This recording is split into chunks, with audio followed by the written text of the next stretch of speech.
अतः हम उस विश्राम में प्रवेश करने का प्रयत्न करें।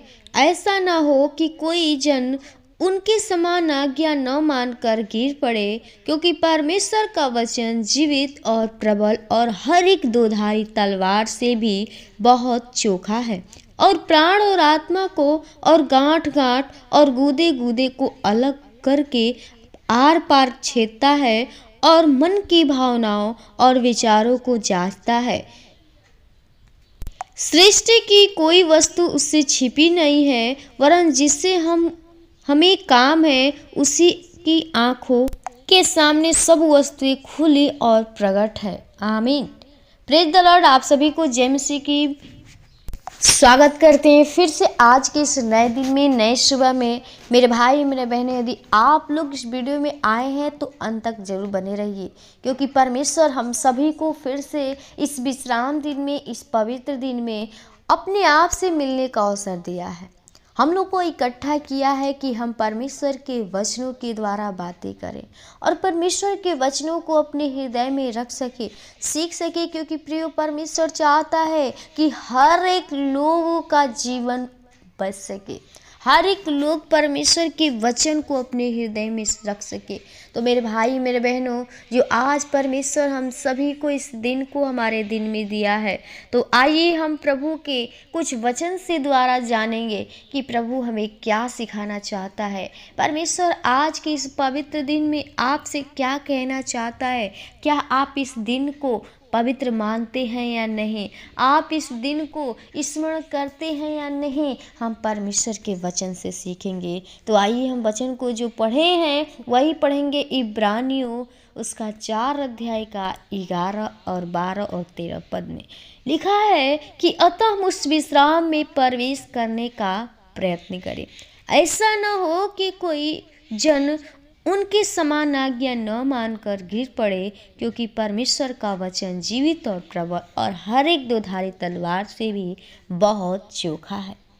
कहता है कि अतः हम उस विश्राम में, परमेश्वर का विश्राम, प्रिय जो परमेश्वर ने हम सभी को इस दिन को दिया है, उस कहता है हमें आज्ञा दिया है कि 6 दिन काम करो और 7वां दिन विश्राम करो, क्योंकि प्रिय परमेश्वर ने सारे सृष्टि का रचना 6 दिनों में किया और उसने 7वें दिन विश्राम किया।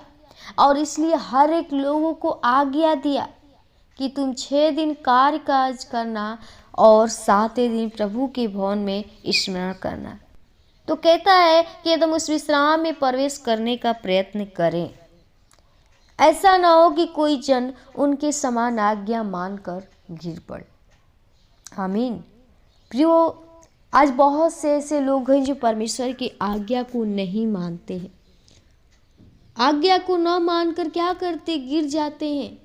और बहुत सारे जो लोग हैं, परमेश्वर उससे प्रसन्न होता है जो परमेश्वर की आज्ञा के अनुसार चलता है, परमेश्वर के उस विश्राम दिन में प्रयत्न करता है हमेशा प्रवेश करने का।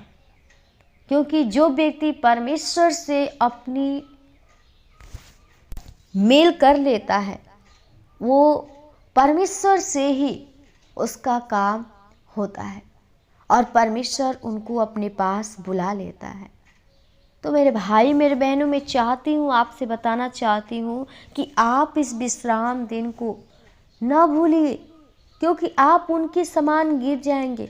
हम परमेश्वर की जब आज्ञा को तोड़ देंगे, हमें शैतान गिरा देता है, हमें उस बीमारी से, उस दुख में ले जाकर डाल देता है और हम परमेश्वर की आज्ञा को भूल जाते हैं। इसलिए हमारे जीवन में क्या होता है, हमारे जीवन में वो परमेश्वर की आशीष रुक जाती है, वो चंगाई हमारे जीवन में नहीं होती है, क्योंकि परमेश्वर उस विश्राम दिन को वो ब्लेसिंग का दिन ठहराया हुआ है, वो आशीष का दिन ठहराया हुआ है और चंगाई का दिन ठहराया हुआ है। तो मेरे भाई मेरे बहनों, आप लोग परमेश्वर की इस विश्राम दिन में प्रवेश करने का प्रयत्न करिए। आप न भूलिए, क्योंकि परमेश्वर का जो व्यक्ति आज्ञा नहीं मानता है वो गिर जाता है, परमेश्वर से अलग हो जाता है, दूर हो जाता है। लेकिन कहता है क्योंकि परमेश्वर का वचन जीवित और प्रबल और हर एक दोधारी तलवार से भी बहुत चोखा और प्राण और आत्मा को और गांठ गांठ को और गूदे गूदे को अलग करके आर पार छेदता है।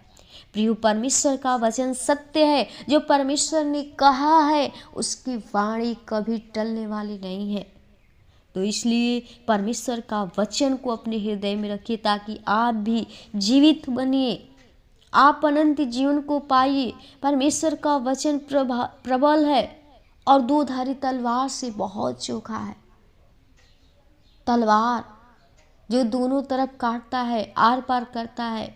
इसी प्रकार प्रियो, आपके जीवन को परमेश्वर देखता है, काटता रहते। यदि आप परमेश्वर के वचन को अपने हृदय में रखेंगे, वचन के अनुसार चलेंगे, तो प्रियो आपको भी परमेश्वर उस गलत कार्य से आपको बचाएगा। आपके जीवन में कोई गलत कार्य होने नहीं देगा, क्योंकि वचन जो है आपके जीवन को काटता छाटता है।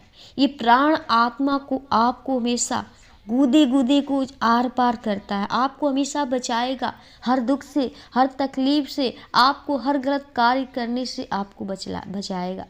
और कहता है कि और मन की भावनाओं और विचारों को जानता है। क्या?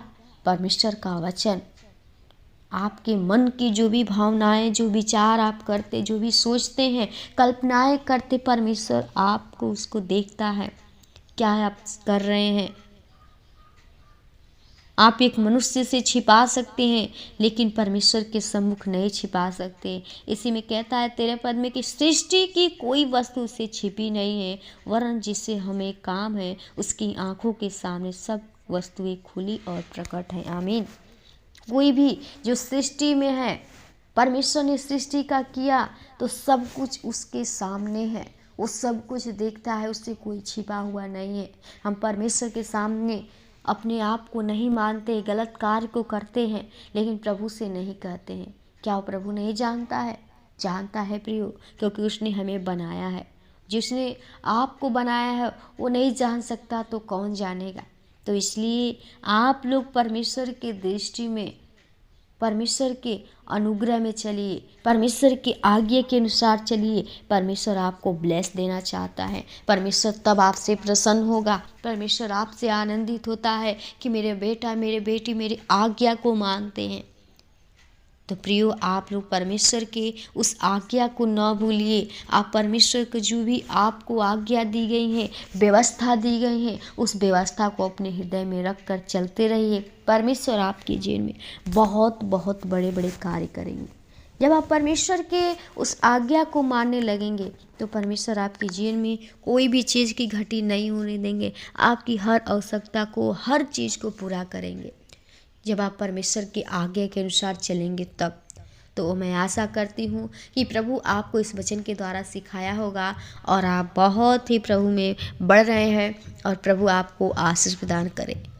तो मैं वीडियो को यहीं समाप्त करूँगी। तब तक के लिए और फिर से मिलूँगी नेक्स्ट वीडियो में। तब तक के लिए आप सभी को जय मसीह की। प्रभु आपको बहुत बहुत आशीष प्रदान करे। आमीन आमीन।